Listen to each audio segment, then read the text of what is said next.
kabundukan. Hello guys, the good families, nandito tayo sa kabundukan para maghanap ng mga magiging kapamilya din natin sa good prospect networker ito. So si Tita Edna na.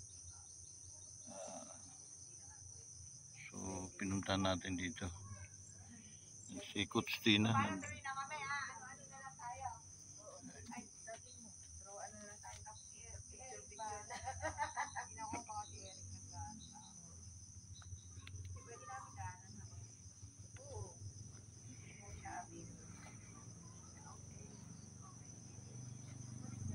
Dami mong mayana. Dami mong mayana. Kumuha kayo kung gusto niyo. Tanim. Itong green, ayaw maniwala kapatid ko may green eh. Ito green oh. Oo nga. Magputol ka dyan.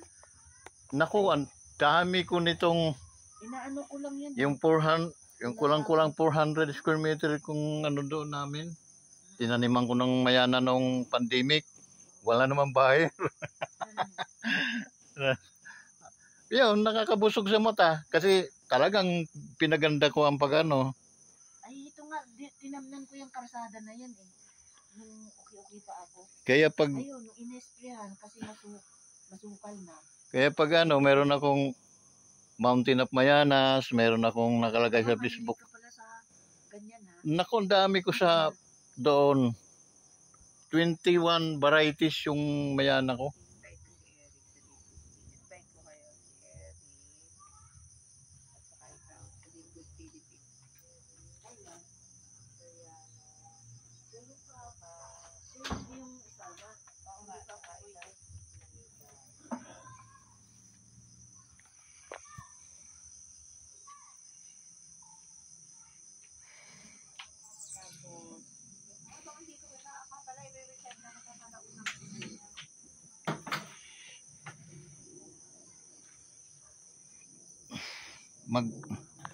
Ito ang pinakamaganda January.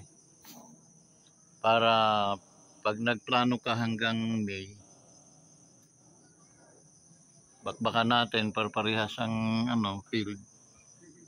Tapos pwede namang i-downline sa inyo kasi bilang upline kikita pa rin naman tayo.